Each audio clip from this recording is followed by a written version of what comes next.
The skunk ape. The very name sends shivers down my spine. For years, rumors had circulated about this monstrous creature lurking in the swamps and forests of Florida, but I had never taken them seriously. That is, until I encountered it myself. It was a humid, sticky evening when I first saw the skunk ape. I was out for a walk near the edge of the swamp, enjoying the stillness of the night. Suddenly, a putrid odor filled the air. It was like nothing I had ever smelled before, a sickly sweet stench that made my eyes water. Then I saw it. The skunk ape. Towering above me, it was nearly 8 feet tall, covered in matted fur that was the color of old moss. Its eyes glowed in the darkness, reflecting the light of my flashlight. Its arms were long and muscular, ending in clawed fingers that looked like they could rip a man apart. I froze in terror as the skunk ape let out a bone-chilling howl. It was like the sound of 100 dying animals all at once. I could feel the vibration of it deep in my chest, and I knew that I was in mortal danger. But the skunk ape didn't attack me. Instead, it turned and lumbered back into the swamp, disappearing into the darkness. I didn't sleep that night, and I didn't go back into the swamp for years. But the memory of the skunk ape stayed with me, haunting my dreams and filling me with a primal fear that I had never experienced before. And then, one day, I heard that others had seen the skunk ape too. People were disappearing in the swamp, and some said it was the work of the monster. I knew then that I had to face my fear and confront the skunk ape once and for all. I gathered a group of brave souls, armed with guns and flashlights, and we set out into the swamp. We searched for hours, wading through the muck and the mire, until we finally heard it, the skunk ape's howl. We followed the sound until we found the monster. It was standing in a clearing, its back to us, devouring the remains of its latest victim. We raised our guns and took aim, but the skunk ape was too fast. It turned and charged us, roaring in fury. We fired our guns, but the bullets seemed to have no effect. The skunk ape was too powerful, too fierce. It tore through our group, ripping us apart with its massive claws. I was the only one who survived. I crawled away, bleeding and broken, and I knew then that I would never forget the horror of the skunk ape. It was a monster beyond all imagining, a creature of pure evil that lurked in the darkest corners of our world. And I knew that it would always be out there, waiting to strike again. The skunk ape had vanished into the darkness once more, leaving me alone with the bodies of my friends. As I stumbled through the darkness, I began to hear strange noises around me. Twigs snapping, leaves rustling, and something breathing heavily. I realized that the skunk ape was stalking me, hunting me like a wild animal. I ran, tripping and falling through the underbrush, but the skunk ape was relentless. Its hot breath was on my neck, and I could feel its claws reaching for me. I knew that I was going to die. But then, just as I was about to give up, I saw a glimmer of light in the distance.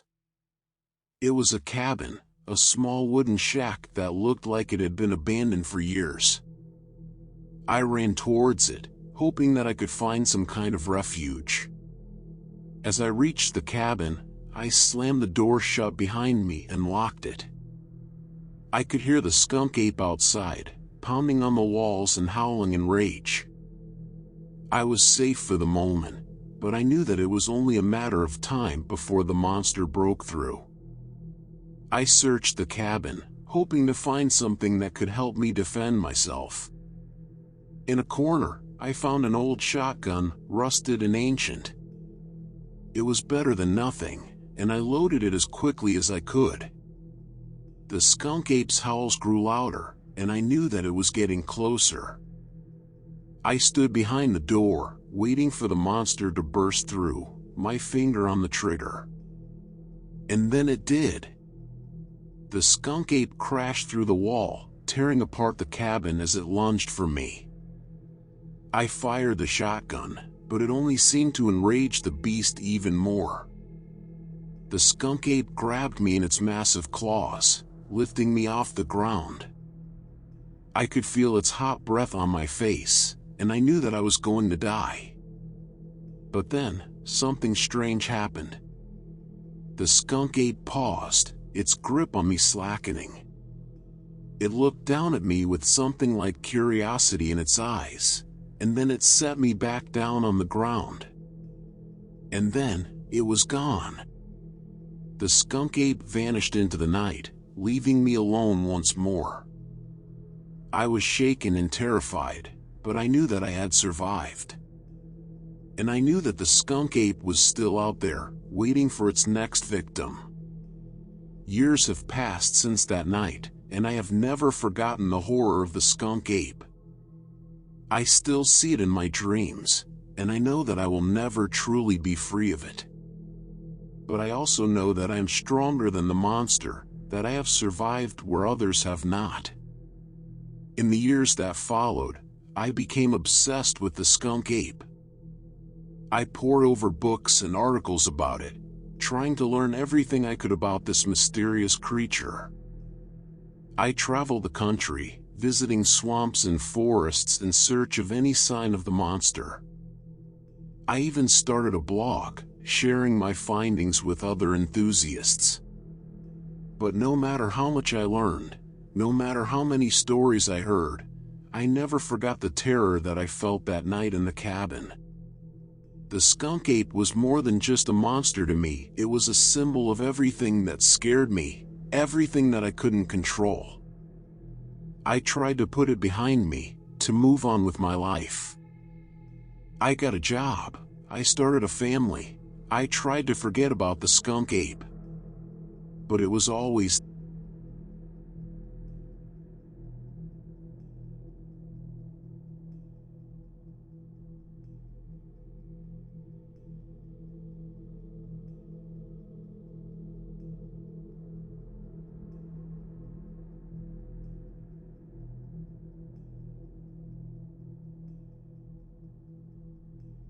My heart raced as I stared at the creature.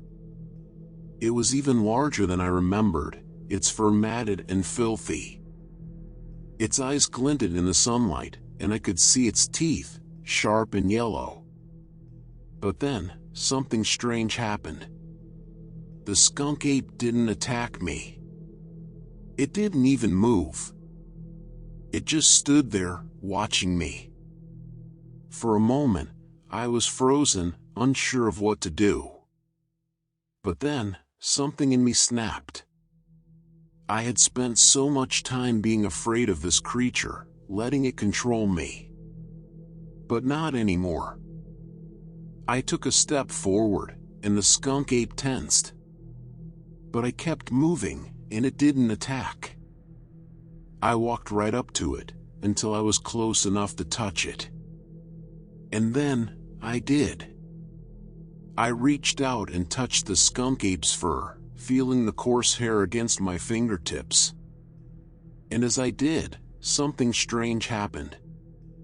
The skunk ape's eyes softened, and it made a low, almost purring sound.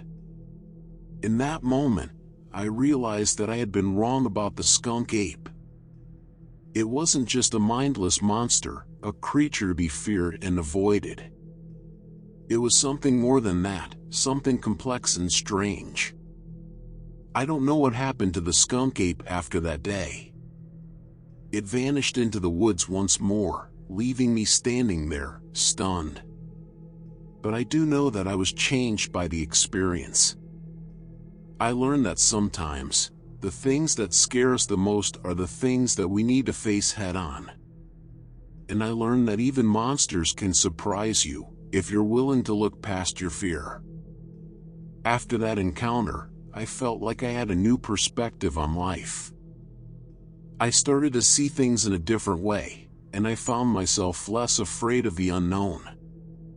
I even started to feel a strange kinship with the skunk ape, as if we were both outsiders in a world that didn't quite understand us. I went back to my blog and shared my story, and it resonated with a lot of people. People who had their own fears and anxieties, who felt like they were facing their own monsters. It was amazing to see how my experience had touched so many people, and I felt like I had a new purpose in life. But even as I tried to move on from the skunk ape, it never really left me. It was always there, in the back of my mind, a reminder of the things that scared me. And sometimes, in the dark of night, I could almost hear its heavy footsteps outside my window, or catch a whiff of its pungent odor. But even then, I didn't feel afraid. I felt like I had faced my fear and come out on the other side. And even if the skunk ape was out there, lurking in the shadows, I knew that I could face it again if I needed to. As the years passed, I continued to research the skunk ape and even wrote a book about my experience. I received letters from people all over the world, sharing their own stories of facing their fears and how my story had inspired them. It was humbling and inspiring, and it made me feel like my encounter with the skunk ape had served a greater purpose. But even with all the validation, I couldn't shake the feeling that the skunk ape was still out there, watching me. And then, one day, I received an invitation to speak at a conference about cryptozoology. It was being held in a remote part of the Florida Everglades, an area known to be a hotspot for skunk ape sightings. I hesitated at first, unsure if I was ready to face the creature again. But then I remembered the lessons I had learned, and I realized that this was an opportunity to face my fear once more. So I traveled to the conference, and on the final night, I found myself alone in the swamp. The other attendees had gone back to their hotels, and I was left with only the sounds of the swamp creatures for company. And then, I heard it. The sound of heavy footsteps and grunting, coming from the darkness. I knew it was the skunk ape, and I felt a familiar fear start to rise within me. But then, something strange happened. The skunk ape stepped into the light, and it was different than I remembered. Its fur was still matted and dirty, but its eyes seemed kinder somehow.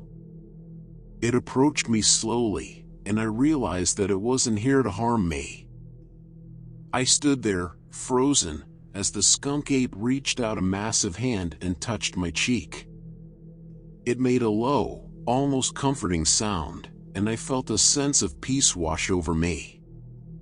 And then, just as suddenly as it had appeared, the skunk ape vanished back into the darkness, leaving me standing there, amazed.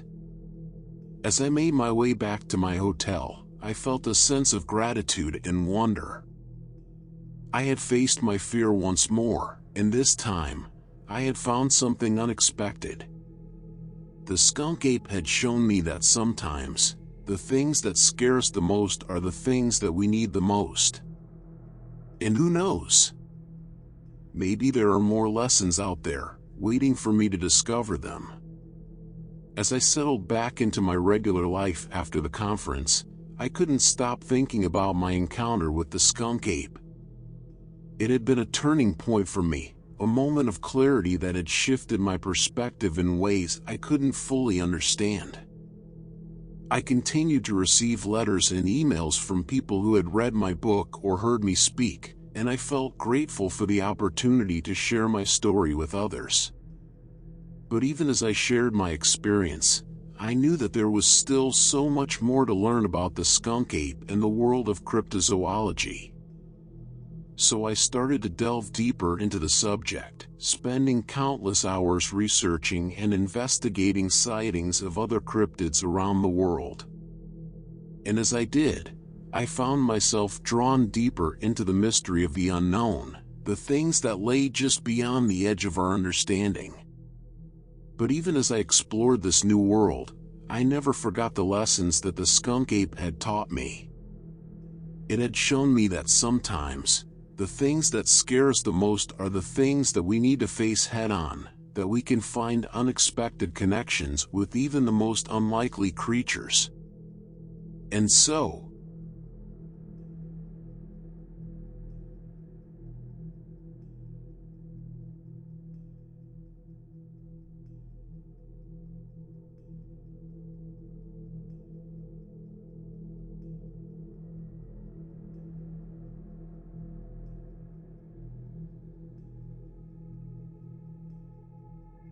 as time went on, I continued to explore the world of cryptozoology and even became somewhat of an expert in the field.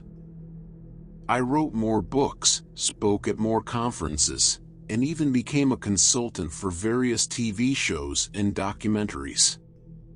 But even with all of this success, I never forgot the lessons that the skunk ape had taught me. I still felt a sense of awe and wonder every time I thought about my encounter with the creature, and I knew that it had changed me in ways that I could never fully articulate.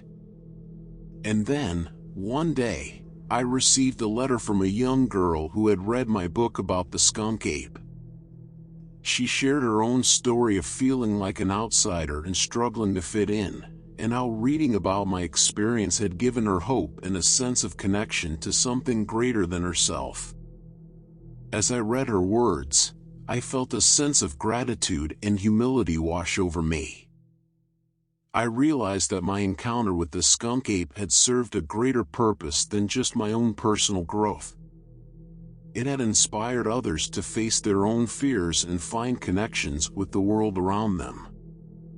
And so, I continued to explore the world of cryptozoology, but I did it with a sense of purpose that went beyond just my own curiosity. I wanted to inspire others to face their fears, to find connections with creatures and cultures that might seem strange or scary at first glance. As the years went on, I continued to receive letters and emails from people who had read my books or heard me speak, sharing their own stories of encountering strange creatures in the wilderness.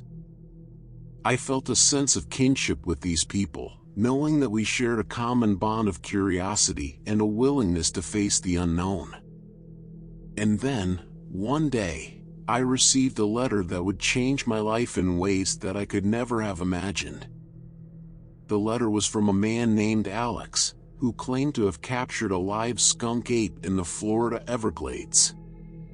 He said that he had read my books and admired my work in the field of cryptozoology, and that he wanted me to come and study the creature with him. At first, I was skeptical. I had heard countless stories of hoaxes and false sightings, and I didn't want to waste my time on something that turned out to be a prank. But there was something about Alex's letter that felt different. His words were earnest and sincere, and he seemed genuinely excited to share his discovery with someone who would understand its significance. And so, against my better judgment, I decided to take a chance and meet with him. As I drove down to the Florida Everglades, I felt a sense of excitement and trepidation that I hadn't felt since my first encounter with the skunk ape. I didn't know what to expect, but I knew that I was embarking on a journey that would change my life once again. When I arrived at Alex's campsite, he greeted me warmly and showed me to a small cage where the creature was being kept. I felt a sense of unease as I peered through the bars, wondering what I would find inside. And then, as Alex unlocked the cage and stepped aside, I saw it. The skunk ape. It was unlike any creature I had ever seen before. Its eyes were large and intelligent, and its fur was a rich, reddish-brown color. It looked at me curiously, as if it knew that I was there to study it. For the next several weeks, Alex and I worked together to study the skunk ape, taking measurements, conducting tests, and recording our observations. And as we did, I felt a sense of awe and wonder that I hadn't felt since my first encounter with the creature. But even as I studied the skunk ape, I knew that I had to make a difficult decision. I couldn't keep the creature in captivity forever, and I knew that it deserved to be free. And so, after weeks of study, I made the decision to release the skunk ape back into the wilderness. It was a bittersweet moment, knowing that I might never see the creature again, but also feeling a sense of pride and respect for this remarkable creature. As I watched the skunk ape disappear into the wilderness, I felt a sense of peace and closure that I hadn't felt since my first encounter with the creature. I knew that my work in the field of cryptozoology was far from over, but I also knew that I had found a sense of purpose and meaning that would guide me for the rest of my life. And who knows? Maybe someday, I'll have another encounter with a cryptid that will challenge me in ways that I can't even imagine. But until then, I'll continue to explore the unknown, to face my fears, and to seek out connections with the strange and wonderful creatures that inhabit our world.